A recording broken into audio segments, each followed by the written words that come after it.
আপনি যদি আমাকে কাছের থেকে দেখেন এবং এই সাইডটা একটু মনোযোগ দিয়ে দেখেন, তাহলে আপনি বুঝতে পারবেন যে আমার একটা অথবা দুইটা চুল সাদা হয়ে গেছে। আমার খুব বেশি বয়স হয় নাই, অথবা হয়তো হয়েছে, ডিপেন্ড করে আপনি কোন বয়সের এবং আপনি কখন শুনতেছেন। আমার 1993 জন্ম, আমি 31-এর আশপাশে ঘোরাফেরা করতেছি, এবং যদি আমি একদম অপটিমিস্টিকলিও চিন্তা করি তাও আমার জীবনের হাফ শেষ, এবং পেসিমিস্টিকলি যদি চিন্তা করি তাহলে হয়তো জীবনের 90% শেষ। কালকেও মরে যেতে পারি, কে মরবে এটা তার কবে মরবে আমি তো জানি না, বাট মোটামুটি ধরে নেওয়া যায় যে স্ট্যাটিস্টিক্যালি যদি আমি চিন্তা করি জীবনের হাফ মোটামুটি শেষ, আরো হাফের মতো হয়তো আছে যদি কোনো ধরনের বড় দুর্যোগ বা বিপর্যয় না হয় আমার জীবনে। এই হাফ জীবন কাটাতে যে আমি অনেক কিছু শিখছি, এবং আমার যদি এরকম একটা প্ল্যাটফর্ম না থাকতো যেখানে আমাকে অনেক মানুষ শুনে, ফরচুনেটলি আলহামদুলিল্লাহ, বাট যদি এরকম একটা প্ল্যাটফর্ম না থাকতো তাহলে হয়তো আমি যা যা শিখছি এগুলো আমার কাছের কিছু মানুষকে বলতাম বা লিখে যাইতাম এবং তারপর শেষ হয়ে যাইতো। যেহেতু বড় একটা প্ল্যাটফর্ম আছে, আমার মনে হয় এটা আমার একটা মোরাল অবলিগেশন, আমার একটা দায়িত্ব যে আপনাদেরও বলা আমি যে ব্যাপারগুলো শিখেছি এই ব্যাপারগুলো হয়তো আপনাকে হেল্প করবে নাকি আমি জানি না, এগুলো সবই পিঞ্চ অফ সল্ট, আমার পার্সোনাল ওপিনিয়ন, সো করতেও পারে নাও পারে, বাট আমার মনে হয় করবে, এবং যদি করে তাহলে আমি খুশি হব, এবং আমার কাছের মানুষজনদেরও আমি এই সেম অ্যাডভাইস দিই, এবং আমার মনে হয়েছে আপনাদের এই অ্যাডভাইস আমার দেওয়া উচিত। সো 9 রুল অফ লাইফ, চলেন শুরু করা যাক।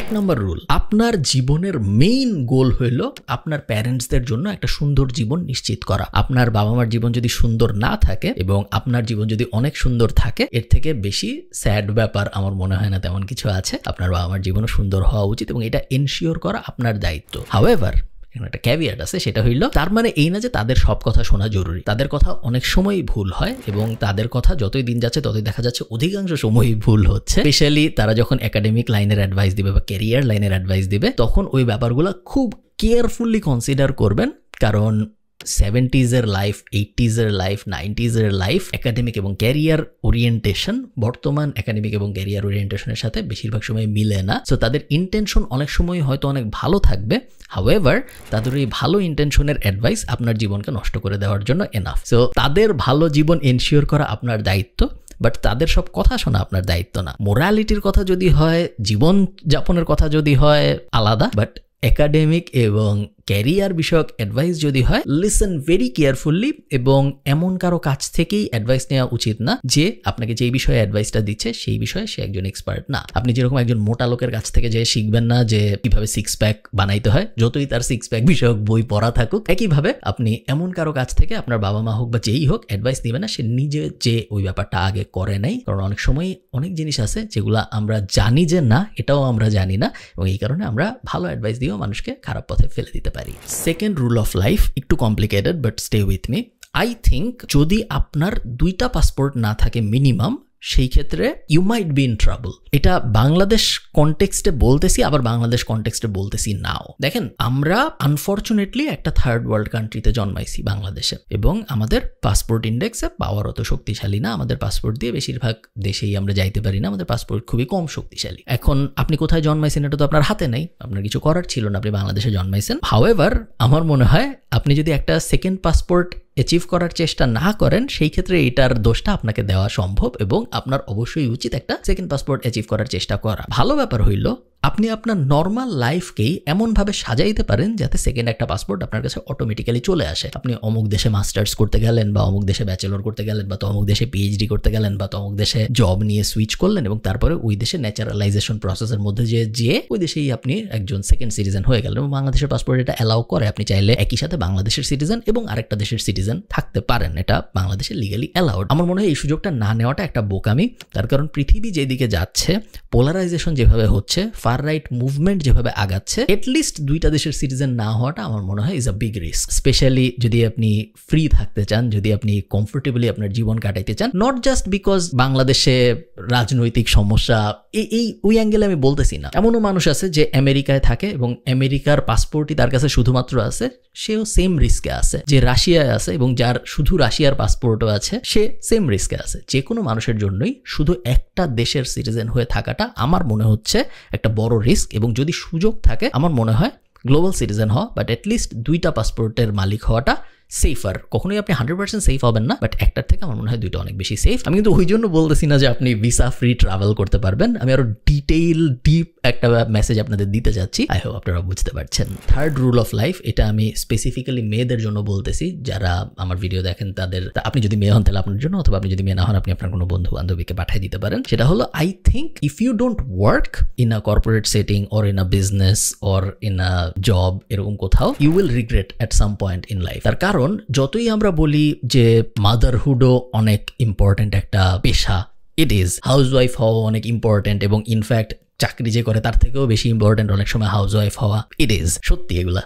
বাট মেল ডমিনেন্ট কালচারের প্রবলেম যেটা, সেটা হলো পেট্রিয়ার্কিয়াল সোসাইটির সিস্টেমটাই এটা, যে bread maker always dominates the conversation. যতই আপনি বলেন যে মা হওয়া কি কষ্টের ব্যাপার না, যতই আপনি বলেন যে আমি যদি হাউসওয়াইফ হই এটা কি বাসা একটা ম্যানেজ করা কি সহজ ব্যাপার, বাসা একটা ম্যানেজ করা তো জটিল ব্যাপার, এগুলো সবই সত্য। বাট পেট্রিয়ার্কিয়াল সোসাইটির সিস্টেমটাই এটা, যে ব্রেড উইনার যে টাকা ইনকাম করে, ডিরেক্ট টাকা ক্যাশ ইনকাম যে করে, তার কথার দাম সবসময় বাড়ে, অথরিটি সবসময় তার অ্যারাউন্ডে ঘুরে। সো এই ব্যাপারটা একটু মাথায় রাখবেন যে if possible see if you can work. আপনি যদি নিজের টাকা নিজে আয় করতে পারেন, তারপর আপনি আপনার সংসারে খরচ করেন, আপনার হাজবেন্ডের পিছনে খরচ করেন, আপনার বাচ্চার পিছনে খরচ করেন। Don't sacrifice your career too much, because there is a chance that you might regret it later. Fourth, you should be as rich as possible, as humanly possible, without harming anyone, without scamming anyone, without doing anything illegal or bad. আপনার উচিত আপনার জীবনে যত বড়লোক হওয়া সম্ভব হওয়ার চেষ্টা করা। It is a service to be rich.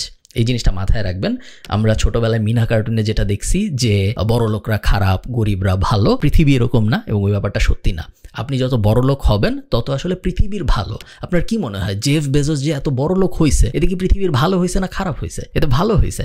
তার কারণ অ্যামাজন থাকার কারণে 4 লাখ 5 লাখ জব সৃষ্টি হয়েছে। ম্যাকডোনাল্ডস যে হয়েছে, এটা খারাপ হয়েছে না ভালো হয়েছে পৃথিবীর? আমেরিকার 50%-এরও 48 থেকে 50%-এর মতো টিনেজার ম্যাকডোনাল্ডসে কোনো না কোনো সময় পার্ট টাইম কাজ করছে। পৃথিবীর ভালো হয়েছে। আপনি যখন বড় একটা বিজনেস দাঁড় করাবেন, আপনি যখন একজন বড় লোক মানুষ হবেন, তখন আপনি আসলে সোসাইটির অনেক বড় একটা উপকার করতেছেন। আপনি সোসাইটিতে জব ক্রিয়েট করতেছেন, ওই জবগুলোর কারণে অনেক মানুষ খেতে পারতেছে, ওই জবগুলোর কারণে অনেক মানুষ পড়তে পারতেছে, ওই আপনার কোম্পানিতে যারা চাকরি করে তাদের বাচ্চা কাচ্চারা পড়তে পারতেছে, সেই বাচ্চা কাচ্চারা যে পড়তে পারতেছে ওই কারণে ওই বাচ্চা কাচ্চাদের জীবন সুন্দর হচ্ছে, তাদের বাচ্চা কাচ্চাদের জীবন সুন্দর হচ্ছে।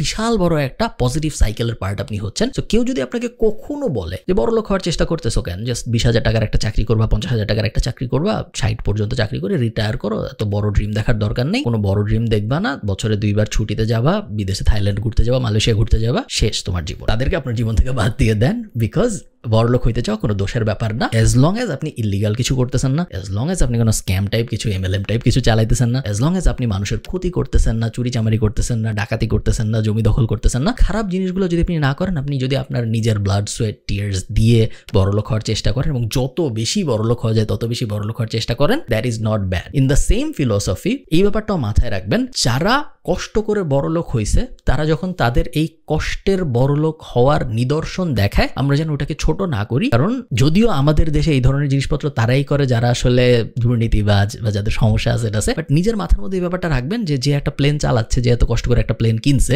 ইন্টারন্যাশনাল এক্সাম্পলের কথা আমি বলতেছি, মনে করেন গ্র্যান্ড কার্ডন একটা প্লেন কিনছে, বা একজন অনেক দামি একটা গাড়ি কিনছে, ওটা দেখে আমাদের মাথার মধ্যে প্রথম যেন এই চিন্তাটা না আসে যে ও কেন এটা করলো, মনে হয় খারাপ। আমাদের প্রথম চিন্তাটা সবসময় এটা আসা উচিত যে আমি কিভাবে এটা করব।